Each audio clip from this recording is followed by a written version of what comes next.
और दोस्तों जो लोग पढ़ने वाले हैं उपराष्ट्रपति के बारे में, तो उपराष्ट्रपति के बारे में पढ़ेंगे, यानी कि सभापति के बारे में पढ़ेंगे।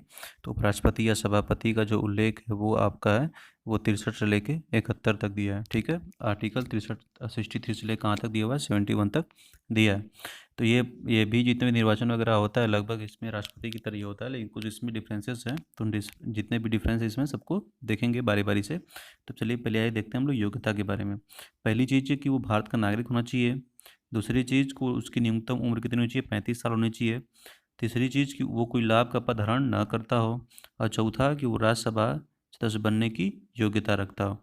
राष्ट्रपति में था लोकसभा बनने की योग्यता, और इसमें क्या है, राज्यसभा बनने की योग्यता। इस चीज़ को दिमाग में नोट कर लीजिए। राष्ट्रपति में लोकसभा था, उपराष्ट्रपति में राज्यसभा था। ठीक है, तो उपराष्ट्रपति को ही हम लोग क्या बोलते हैं, सभापति बोलते हैं। इसको भी दिमाग में रखिएगा। अगर हम लोग बात करते हैं निर्वाचन की, निर्वाचन बिल्कुल राष्ट्रपति की तरह ही होता है।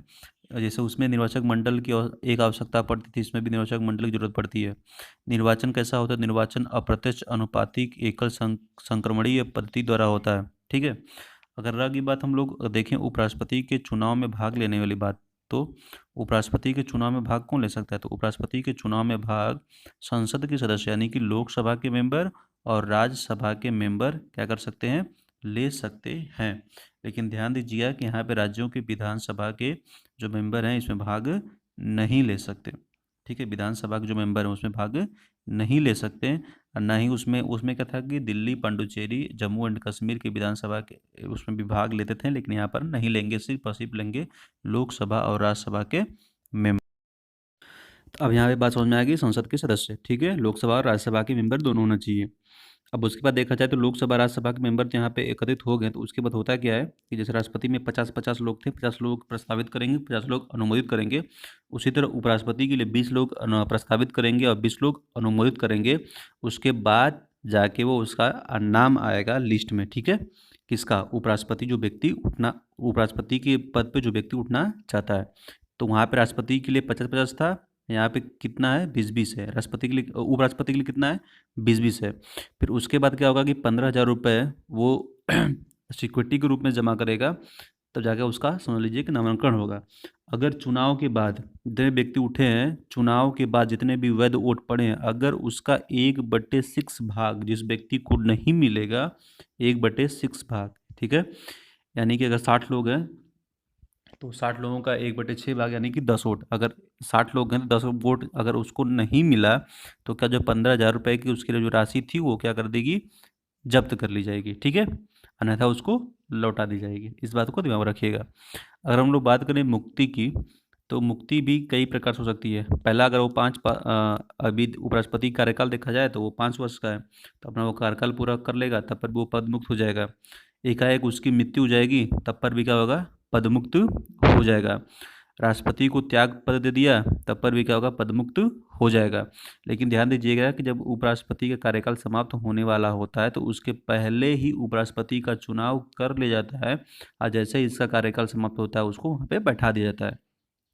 लेकिन जब उसकी मृत्यु हो जाती है, राष्ट्रपति का त्यागपत्र देता है, या संविधान में वर्ण के अनुसार उसको, जैसे राष्ट्रपति को महाभियोग लाकर हटाया जाता है, उसी तरह हम लोग संविधान में वर्णित तरीके से अगर इसको हटाते हैं तो तीनों तरीके में, इसमें इसमें और इसमें, तीनों तरीके में जो उपराष्ट्रपति की जो सीटें होती हैं कुछ समय के लिए खाली रह जाती हैं। तो खाली रह जाती हैं तो किससे उसका कारोबार कौन संभालता है उसको हम देखेंगे भी। ठीक है, तो पहली चीज़ कि 5 वर्ष का कार्यकाल पूरा हो जाए तब पर भी पद मुक्त हो जाएगा, मृत्यु हो जाए तब पर भी अपना राष्ट्रपति को त्याग पत्र दे दे तब पर भी।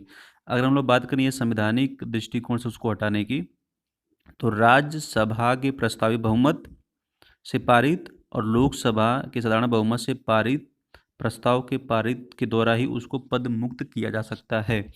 यानी कि लोकसभा का, अरे सॉरी, राज्यसभा का 2/3 और इसका साधारण बहुमत। साधारण बहुमत क्या होता है, विशेष बहुमत क्या होता है, प्रभावी बहुमत बहुमत क्या होता है, इसके बारे में मैं चर्चा कर चुका हूँ। ठीक है, लेकिन इसके पहले आपको, मतलब जो सदस्य होंगे वहाँ पे 14 दिन पहले उपराष्ट्रपति को संदेश भेज देंगे कि भैया ये आपके ऊपर एक कार्रवाई होने वाली है, आपको हटाया जाने वाला है। इस बात को दिमाग में रखिएगा।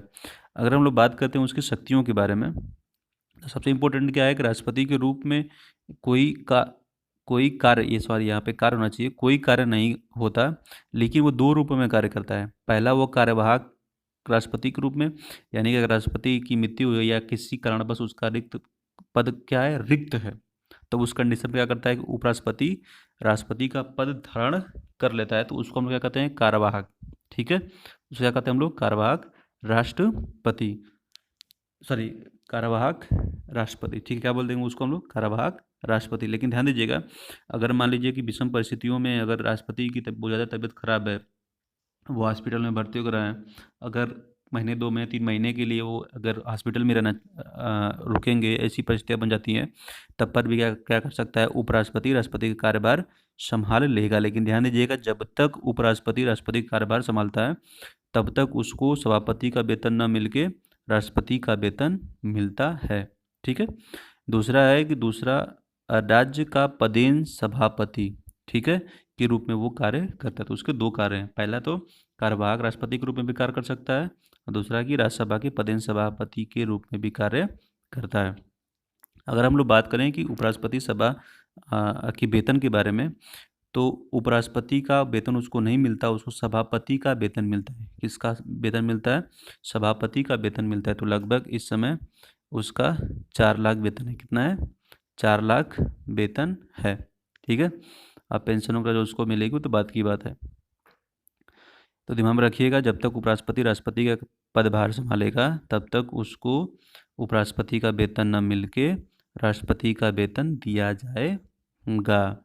ठीक है, और सबसे इम्पोर्टेंट चीज़ देखिए, एक चीज़ यहाँ पे भूल रही थी कि जैसे मान लीजिए एक चीज़ भूल रही थी यहाँ पे कि जैसे मान लीजिए राष्ट्रपति नहीं था वहाँ पे तो उपराष्ट्रपति संभाला, उपराष्ट्रपति भी नहीं था तो फिर कौन संभाला, उपराष्ट्रपति भी नहीं था तो वो संभाले आपके सुप्रीम कोर्ट के मुख्य न्यायाधीश, उसके बाद अन्य न्यायाधीश।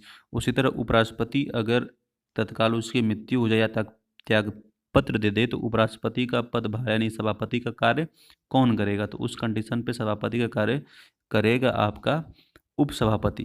कौन करेगा, उपसभापति। अगर वो भी नहीं है तो राज्यसभा का वरिष्ठ सदस्य, ठीक है, वरिष्ठ सदस्य जो होगा वो क्या करेगा, उसे कार्यभार को संभालेगा। किसके कार्यभार को, उपराष्ट्रपति के कार्यभार को संभालेगा। ठीक है, ध्यान रखिएगा कि उपराष्ट्रपति नहीं है तो उपराष्ट्रपति की मृत्यु जाती है, त्याग पद देता है, तो उपराष्ट्रपति यानी सभापति कार्यभार कौन संभालेगा, उपसभापति। या फिर राज्यसभा में जितने भी निर्वाचित सदस्य हैं उसमें जो वरिष्ठ होगा, यानी कि जो उसमें लोग मंडल नहीं बैठेगा, सदस्यों का वो चुनाव होगा, और उस चुनाव का मतलब नॉर्मली चुनाव होगा कि कौन ये बन सकता है, तो जो वरिष्ठ होता है लगभग उसी को बना देते हैं। ठीक है, तो ये आपकी, अगर हम लोग बात करें शक्तियों की, ये तो मान लीजिए वेतन की बात होगी, शक्तियों की बात करें तो ये एक बात दिमाग में रख लीजिएगा कि जो सभापति होता है वो राज्यसभा का सदस्य नहीं होता, इसलिए वह राज्यसभा में वोट नहीं डालता। तो जो सभापति होता है वो राज्यसभा में वोट नहीं डालता। ठीक है, लेकिन अगर ऐसी स्थितियां हो जाएं कि लोकसभा में किसी भी मत पे चुनाव हुआ, ठीक है, चुनाव मतलब हुआ तो दोनों बराबर बराबर मतलब पक्ष में और विपक्ष में दोनों बराबर मामला आ गया, पक्ष का भी मामला और विपक्ष का भी मामला दोनों क्या हो गया, बराबर आ गया। तो उस कंडीशन पे सभापति अपना निर्णायक वोट डाल सकता है। यानी कि मान लीजिए कि 10 लोग पक्ष में 10 लोग विपक्ष में, अगर समान कंडीशन इस कंडीशन पे अगर वो आ जाए विधेयक वगैरह, तो क्या कर सकता है कि सभापति अपने मत का प्रयोग कर सकता है।